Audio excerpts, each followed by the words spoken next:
ये प्रेस वार्ता एक बहुत ही गंभीर विषय पर बुलाई गई है, जो अभी सामने आया है कि नीट के परीक्षा में एक बार फिर से धांधली हुई है। मतलब ये पहली बार नहीं हुआ है। और आप अगर इस देश में होने वाली परीक्षाओं को देखें तो लगभग अब ऐसी कोई परीक्षा नहीं है जिसमें धांधली नहीं हो रही है। मतलब विद्यार्थियों ने तो सोशल मीडिया पे ये लिखना शुरू कर दिया है कि एक बार फिर लीकेज सरकार, और बार बार परीक्षाओं में प्रश्न पत्र लीक होना, परीक्षा की जो तिथि है उसको बार बार बढ़ाना, और जो वैकेंसियां हैं उसको सही समय पे नहीं भरना, ये मामले लगातार उजागर हो रहे हैं। ये इस प्रेस वार्ता में हम लोग खासकर जो नीट एग्ज़ाम में धांधली हुई है उस विषय पर बात करने के लिए यहाँ उपस्थित हैं। मैं इसमें 2-3 बात आपसे जोड़ना चाहता हूँ आपके समक्ष।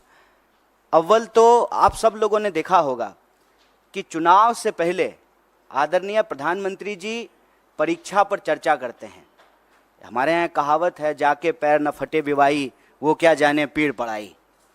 तो चुनाव से पहले आप परीक्षा पे चर्चा करते हैं। चुनाव जब समाप्त हो जाता है, पूरे 5 साल तक जो परीक्षाओं में धांधली होती है, टाइम पे एग्जाम नहीं होता है, और जो वैकेंसियां हैं उसके बारे में आप कोई बात नहीं करते हैं।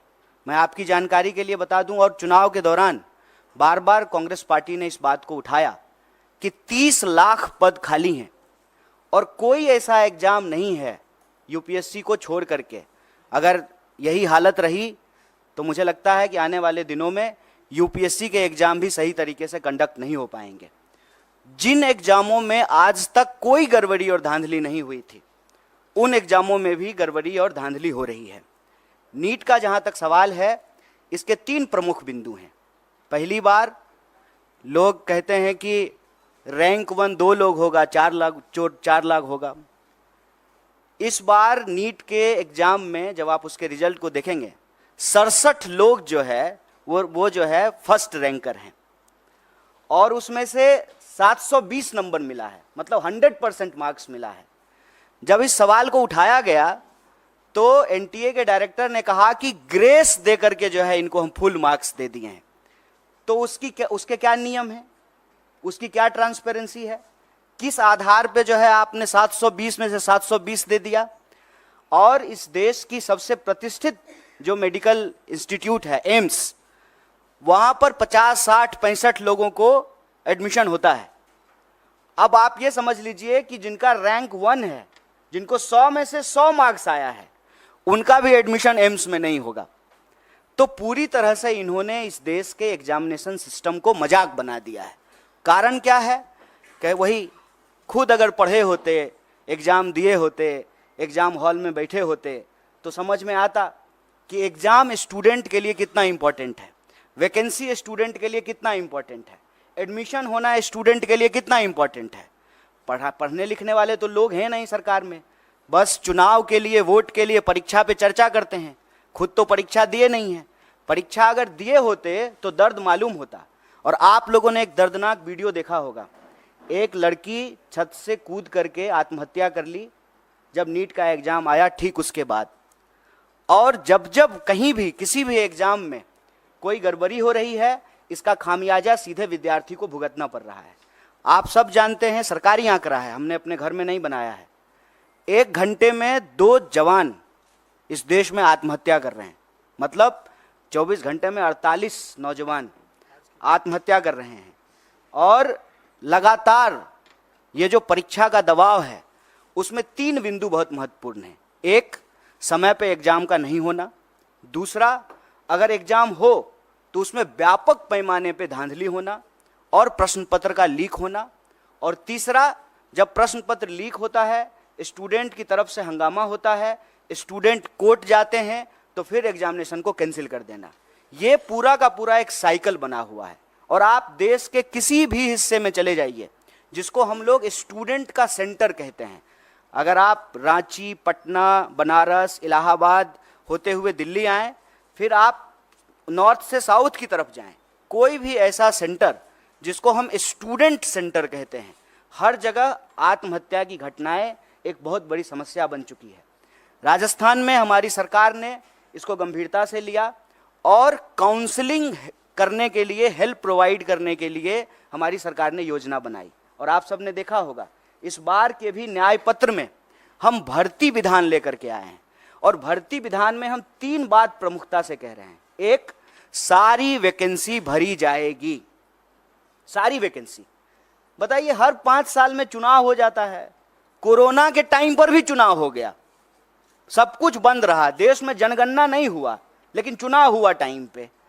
तो जब 5 साल में प्रधानमंत्री बदल जाते हैं, 5 साल में जो है एमपी बदल जाते हैं, एमएलए बदल जाते हैं, मुख्यमंत्री बदल जाते हैं, सब कुछ टाइम पे होता है, तो एग्जामिनेशन क्यों नहीं टाइम पे हो सकता है? एग्जामिनेशन का ऑलरेडी एक कैलेंडर होता है, उस कैलेंडर के हिसाब से आप एग्जामिनेशन कंडक्ट कराइए। और दूसरा, बार बार जो प्रश्न पत्र लीक होते हैं, जो परीक्षा में धांधली होती है, उसमें हम एक नए कड़े कानून के प्रावधान की आवश्यकता महसूस करते हैं। और हमने भर्ती विधान में ये रखा कि जब हमारी सरकार आएगी तो हम प्रश्न पत्र लीक करने वाले लोगों पर कड़ी कार्रवाई करेंगे, क्योंकि ऐसा देखने को मिला है कि जो लोग शिक्षा माफिया हैं उनका सरकार से सीधे साठगांठ है। वो नेताओं से मिले हुए हैं, नेताओं से मिल करके जो है वो पूरा का पूरा जो है बच्चों के भविष्य से खिलवाड़ करते हैं। तो उसके लिए कड़े कानून की आवश्यकता है। मैं आपके लिए एक बात और जानकारी साझा कर दूं कि तेलंगाना में एक बहुत बड़ा मुद्दा बना, और जब तेलंगाना में चुनाव हुए तो हमारी पार्टी ने ये कमिट किया कि हम एग्जामिनेशन कैलेंडर लाएंगे, हम जो है नए आयोग का गठन करेंगे, समय पे जो है एग्जाम कंडक्ट कराएंगे, और कोई भी गड़बड़ी करने वाले किसी भी नौकरशाही के ऊपर, किसी भी जो है कर्मचारी के ऊपर कड़ी कार्रवाई करेंगे। मुझे लगता है कि सरकार को ये कदम उठाना चाहिए। सिर्फ जो है बयानबाजी से, बतौलेबाजी से काम नहीं होगा। ये देश के भविष्य का सवाल है, ये बच्चों के भविष्य का सवाल है। और नेट को लेकर के, नीट को लेकर के, देश के अंदर होने वाले किसी भी एग्जाम को लेकर के कांग्रेस पार्टी ने, हमारे राष्ट्रीय अध्यक्ष ने कहा है कि सुप्रीम कोर्ट की निगरानी में इसकी एक उच्च स्तरीय जांच हो, और अगर आवश्यकता पड़े, गड़बड़ियां इस लेवल पे अगर पाई जाए तो इसको एग्जामिनेशन को रिकंडक्ट कराया जाए। अगर जो लोग कंप्लेन लेकर के गए और कुछ लोगों का नंबर जो है 720 में से 720 कर दिया गया, तो बाकी लोग जो भी कंप्लेन कर रहे हैं उसकी भी सुनवाई होना चाहिए, उसका रिड्रेसल होना चाहिए। और इस देश के भीतर भाजपा को हम ये कहना चाहते हैं कि आप युवाओं के भविष्य से खिलवाड़ करना बंद कीजिए, परीक्षा पर चर्चा का नाटक बंद कीजिए, समय पर परीक्षा कराइए, और परीक्षा में धांधली करने वाले लोगों के ऊपर कड़ी कार्रवाई कीजिए। और इस देश के भीतर जितने भी रिक्त पद हैं उनको इमीडिएटली जो है आपको भरना चाहिए। और यह जो आपकी ध्यान भटकाओ योजना है, मैं कहता हूं कि देश की संस्थाओं को सरकार से अच्छी चीजें सीखनी चाहिए। सरकार से देश की संस्थाओं को गलत चीजें सीखने की जरूरत नहीं है। जैसे सरकार का काम है डाइवर्ट करना, उसी तरह से संस्थाएं भी जो है ध्यान भटकाओ योजना में संलिप्त हो गई है। एक सीधा सा प्रश्न है कि जब परिणाम आना था 14 तारीख को, तो आप 4 तारीख को परिणाम क्यों लेकर के आए हैं? कि पूरा देश जो है वो इलेक्शन रिजल्ट में बिजी रहेगा तो बच्चों की कौन सुनेगा? माँ बाप भी जो है टीवी पे बैठ करके इलेक्शन रिजल्ट देख रहे होंगे, तो जो रिजल्ट में गड़बड़ी हुई है उसके बारे में कौन सुनेगा? वो माँ बाप को जाकर के बताएंगे कि हमने अच्छा एग्जाम दिया है, हमने सारे पेपर जो है अटेम्प्ट किए हैं, तो माँ बाप भी कहेंगे कि नहीं इसमें तुम्हारी गलती है। लेकिन जब आप इस पूरे प्रोसेस को देखेंगे, विद्यार्थी की कहीं से भी गलती नहीं है, क्योंकि ट्रांसपेरेंट तरीके से एग्जाम नहीं कराया गया है। और साफ साफ एनटीए ने साफ साफ जो है इस बात से डिनाई कर दिया कि जो है पेपर लीक हुए हैं। जबकि पटना का एक कॉन्क्रीट एग्जाम्पल है कि कुछ सेंटर पर प्रश्न पत्र की लीक की शिकायत आई और पटना पुलिस ने लोगों को गिरफ्तार किया on record. Patna police paper leak करने के मामले में कुछ लोगों को गिरफ्तार कर रही है और एजेंसी कह रही है कि कोई प्रश्न पत्र लीक नहीं हुआ है। और मजेदार बात यह है कि 67 लोग वो रैंक 1 है। और उससे भी एक मजेदार बात जान लीजिए, एक ही लाइन में 12 लोग जो बैठे हुए हैं वो सबको रैंक 1 आया है। वहाँ समझ रहे हैं कि इनको भी रैंक 1, हमको भी रैंक 1, इनको भी रैंक 1। दुनिया की सारी काबिलियत लेकर के हम ही तीनों बैठे हुए हैं, बाकी और जो है स्टूडेंट के पास कोई टैलेंट नहीं है। एक ही सेंटर पर, एक ही रो में बैठे हुए 12 लोग टॉप कर गए हैं, और 100 में 100। हम किसी की योग्यता पे सवाल नहीं उठा रहे हैं, लेकिन जो एनटीए है उसकी योग्यता पे जरूर सवाल उठा रहे हैं, सरकार की मंशा पे सवाल उठा रहे हैं, और सीधा सीधा ये मांग कर रहे हैं कि आप देश के बच्चों के भविष्य से खेलना बंद कीजिए, युवाओं के भविष्य से खेलना बंद कीजिए, समय पर एग्जाम कराइए, धांधली को रोकने के लिए, पेपर लीक को रोकने के लिए कड़ा कानून बनाइए, और अभी जो नीट का मामला है उसकी जो है पुनर्समीक्षा कीजिए, जो लोग भी कंप्लेन कर रहे हैं उसका रिड्रेसल कीजिए। और सुप्रीम कोर्ट ने, हमारे अध्यक्ष जी ने डिमांड किया है, सुप्रीम कोर्ट की निगरानी में इसकी जांच कराइए, और जांच में ये गड़बड़ी, ये आरोप सही पाए जाते हैं तो आप एग्जाम को रिकंडक्ट कराइए, और ये चालाकी करना बंद कीजिए कि जिस दिन जो है लोकसभा इलेक्शन का रिजल्ट आ रहा है उसी दिन नीट का रिजल्ट निकाल देते हैं, और यह जो धांधली की गई है, गड़बड़ी की गई है, बच्चों के भविष्य के साथ जो खिलवाड़ किया है, ये चालाकी नहीं चलेगी। परीक्षा पर चर्चा का राजनीतिक और इलेक्टोरल पॉलिटिकल स्टंट हम लोग देख चुके हैं। ये बात जो है विद्यार्थियों को वोट बैंक में समझने का, समेटने का नहीं है। यह बात है कि बच्चे इस देश के भविष्य हैं और उनका जीवन मरण जुड़ा हुआ है इस बात से। लोगों की रूह कांप जानी चाहिए कि एग्जाम के रिजल्ट के बाद जिस पैमाने पे जो है लोग आत्महत्या कर रहे हैं, आप देखिए, वो लाइव वीडियो है, सीसीटीवी कैमरा का रिकॉर्डिंग है कि रिजल्ट आया है और लड़की जाकर के जो है जान दे दी है। और हम इस देश के विद्यार्थियों से आप सबके माध्यम से कहना चाहते हैं, हमारी पार्टी कंसर्न है।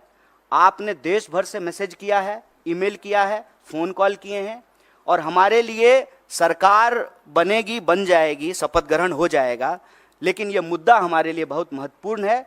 इसीलिए ज्यों ही इसकी जानकारी हम लोगों को मिली, हमारा जो स्टूडेंट विंग है NSUI, उसके अध्यक्ष और हमारी पार्टी के राष्ट्रीय अध्यक्ष ने इस मामले को उठाया है, और इसी गंभीरता को आगे बढ़ाते हुए हम लोगों ने यह प्रेस कॉन्फ्रेंस किया है। और हम उम्मीद करते हैं आप तमाम मीडिया के साथियों से कि आपके घर के भी बच्चे अलग अलग एग्ज़ाम की तैयारी करते हैं, आपके भी बच्चे हैं, हमारे घर के भी बच्चे हैं, और ये हमारे परिवार का और हमारे जो है देश के भविष्य का सवाल है। इस बात को जो है आप लोग भी इसी गंभीरता से उठाएंगे, सरकार से सवाल पूछेंगे और हमारी बात को जो है सरकार तक पहुंचाएंगे। बहुत बहुत धन्यवाद।